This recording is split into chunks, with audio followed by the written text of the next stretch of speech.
Raider Nation, what's going on? It's Mitchell Rentz here, host of the Raiders Report. I spoke with Josh Jacobs' team today, and I'm going to get into the latest around what is happening with the Raiders and Jacobs' contract. Before I get into that, though, today's show is presented by Manscaped. I'm hoping that Jacobs doesn't get a ballsy deal. Like, I don't want it to be a deal that he looks like, and he's like, that deal is balls, man. If you look down there and you're like, that shit's not what...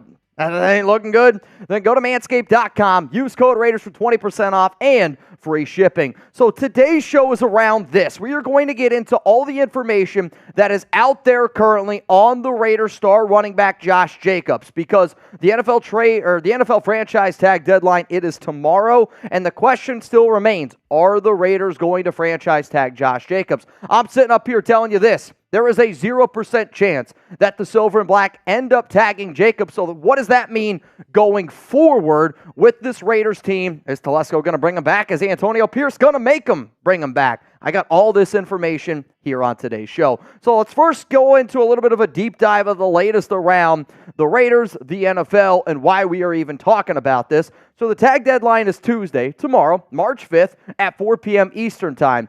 If you remember, the Raiders, they tagged Jacobs last offseason, but were able to get a one-year deal done right before the start of the season. If Las Vegas were to tag JJ, it would cost the Raiders $14.1 million. And the reason why it's a little bit more, it's because of the extra salary cap that has recently gone up. And Jacobs is a hell of a running back. The problem is, and Jacobs' team understands this, it's not a Raiders don't like Josh Jacobs thing. It is a NFL problem, not a Josh Jacobs problem, which is why they are not going to commit that $14.1 million.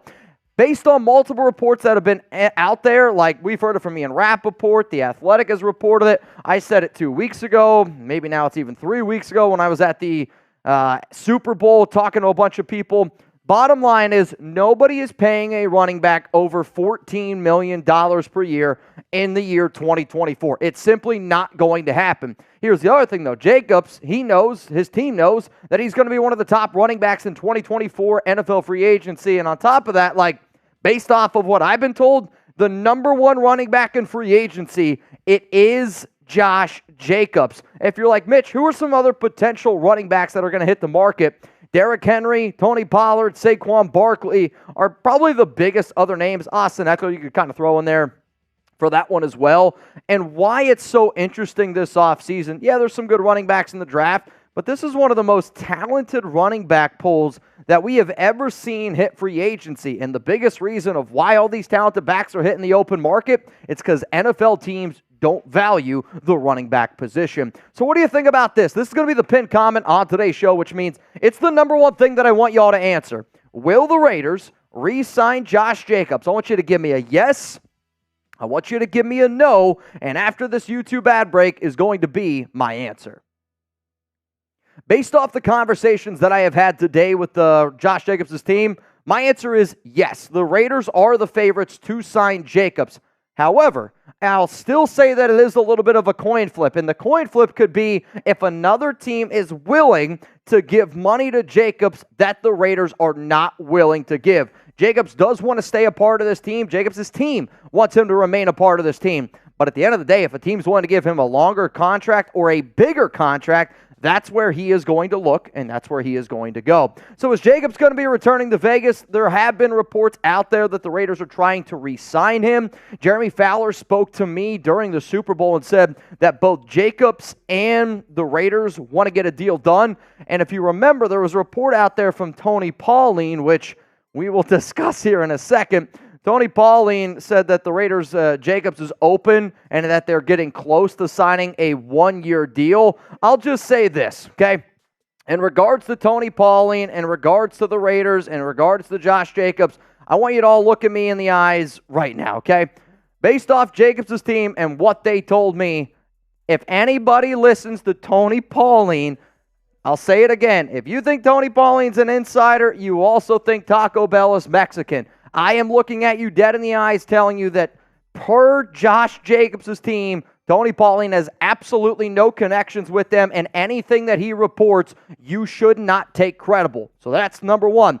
Also, based on a combine source, Jacobs is the top running back in free agency and believed to be the only back that is going to get over $10 million per year. Based on a source close to me and Jacobs' team, option A, number one running back in free agency is Jacobs. Number 2 is Saquon Barkley. Large tier break, it's Derrick Henry. Large tier break. Then it goes to the Austin Ecklers of the world. It goes to the Tony Pollards of the world. Then there's another very large tier break. Coming up next, though, the reason why you clicked on this show, the reason why you are all watching, and that is to get the latest on Jacobs. I'm going to tell you who Jacobs' team met with because that's important. I'm going to tell you how many years Jacobs is looking for in a contract and what they would be okay falling on. I'm going to tell you everything that everybody has been asking. What's the latest on JJ? Before I get into that, though, I got to give a shout out to today's sponsor, Manscaped. And I love Manscaped. So you know what? Top of the morning to you is what I said to Alex this morning when I woke her up. She was sleeping in a little bit. This episode, though, is brought to you by the St. Patrick's Day Shamrock Shavers, Manscaped. This year, don't just chase rainbows, make your own pot of gold, and groom your little leprechaun with the leaders in below-the-kilt care. Say goodbye to your clover forest with Manscaped's Lawnmower 5.0 and let your confidence shine bright. Embrace the luck of the Irish and join the 10 million men worldwide who trust Manscaped. Head over to manscaped.com and use code Raiders for 20% off and free shipping. Equipped with the dual LED spotlight, navigate your shamrock patch in peace. Worried you'll make a mess? Fear not, this wonder is waterproof. Shaved by the misty moors under a waterfall or even during a rain dance. So nation, get 20% off and free shipping with code Raiders at manscaped.com. That's 20% off and free shipping with code Raiders at manscaped.com. This St. Patrick's Day, make sure your little hairy leprechaun is luckier than ever with Manscaped. So the reason why I love the Manscaped products are they do work really well. They're super versatile. My other favorite product that they have is the boxers. To me, they are the most comfortable boxers that you could potentially find. So if you haven't got started, that link's going to be available to you all down in the comments and in the description of today's show. Yep. Coming up next here, the latest on Josh Jacobs. Today, I spoke with Josh Jacobs' team, and I had a long conversation with them, about 20 minutes long, about where the Raiders are currently at, where Jacobs is at, and if you've been wondering where the focus is going to be heading forward, you are in the right place. So based off my conversations with Jacobs' team, they met with the Raiders at the Combine. So Jacobs' team and the Raiders met at the NFL Combine this past week. Jacobs' team wants Josh to stay in Vegas, and the Raiders have made it clear to Jacobs' team that they are trying to bring him back. Like, both sides. AP has said that he's the heart and soul. Tom Telesco has made it clear that they're trying to do right by the players to really build that strong bond again to try to get those guys back, which is one of the things Telesco said. But the other part is, Jacobs has made it very clear to his agents, and the agents have made it very, very clear to the Raiders, Telesco and Antonio Pierce, that this is where he wants to be. If you're wondering how long of a contract is this going to be, unfortunately, those conversations have not happened. From what I am being told, the Raiders have not talked numbers or contract length yet with number 8. All that has been discussed is like a man-to-man type of conversation of, hey, I want to be here. Do y'all want me to be here? What I do think is important, and probably the most notable thing out of all this, is that Tom Telesco and Tom Delaney, so Tom Delaney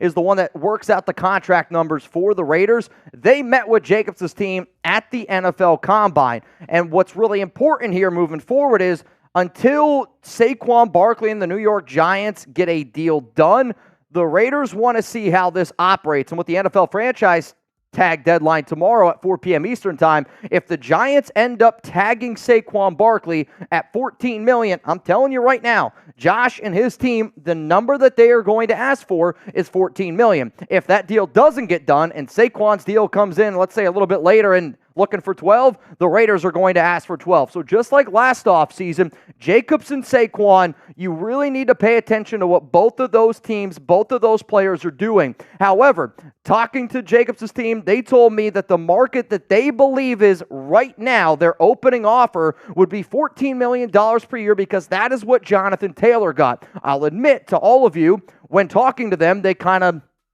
laughed out loud and said, we know that we're not going to get $14 million. However, $12 million should not be out of the realm of possibility. Jacobs' team would like a 2 to 3 year deal, and I know what has been being reported out there about him being okay with a 1 year deal.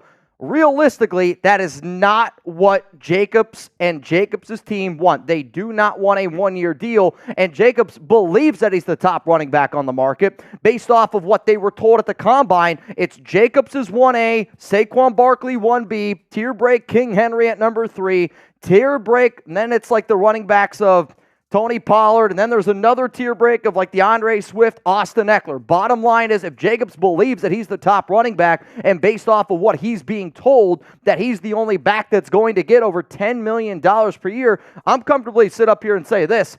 I originally thought the Raiders could get Jacobs at about $8.5 million. That's not going to happen based off my communications that I've had with Jacobs' team, which I feel like I've said 100 times. If you want to check out a video that I made last week about Josh Jacobs replacements, here it is. I'm going to put this video for y'all. It's going to be available in the comments. It's also going to be available to y'all in the description of today's show. Bottom line is, if the Raiders offer Jacobs a deal that he does not like and he does not return, then these are some other options. But you know what? It's not going to be easy to replace one of the best running backs in the National Football League. So coming up here, what type of contract Jacobs and his team are looking for going forward? Because there's a lot of unknowns. There's a lot of things that are going to change. And just because I'm saying this today, whole new information could come out tomorrow. Whole new information could come out next week. The bottom line and the most important message that you're going to get from all this, both sides want to get a deal done. So Jacobs' team would, in quotes, rather not do a 1 year deal. They told me that if we can get a 2 year deal with some good guaranteed, that would be okay. They also told me that a 3 year deal with 2 years guaranteed would be okay.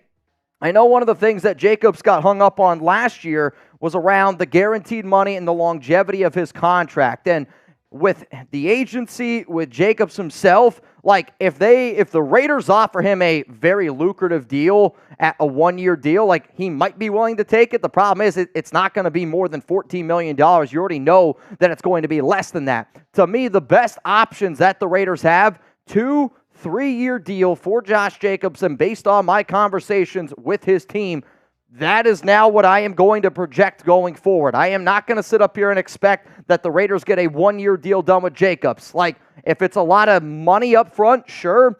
But based off my conversations, it sounds like it's going to be a 2 to 3 year deal. So how about this? I'm going to show you what I am going to project. Now, the numbers that you are going to see were not numbers that Jacobs gave me. They are not numbers that Jacobs' team gave me. I am simply putting together a projection based off my conversation today with Jacobs' team on what I could see the Raiders and Jacobs doing to get a deal done going forward. Before I show you those numbers, I want you to project what Josh Jacobs' contract could be for the Las Vegas Raiders. To me, option A for Las Vegas and Jacobs is a 2 year, $22 million deal with $15 million guaranteed. The reason why this is the number that I'm going to throw out there is because the Raiders, I don't know, with the franchise tag at $14 million, if you're only going to do 1 year, $14 million deal, that's one thing. If you want to do a little bit extra money for 2 years, $22 mil, $15 mil guaranteed, that's option A. Option B could be a 3-year deal, $30 million in total, with $20 million of that guaranteed. What I was essentially told is, if this was not a running back, that they believe that he could easily get a deal of $15 million per year. The problem is the running back market and where it is at right now. So the numbers that you see below, I just want to clarify again, are not numbers that I was given. They are simply numbers based off of projection, off of everything that I was told today by Josh Jacobs' team. At the end of the day, though, I want somebody that wants to be a member of this team, and I want somebody that is willing to go balls to the wall. From what I was told, he's motivated, and he wants to prove to Raider Nation that he's going to have the best season he's ever had.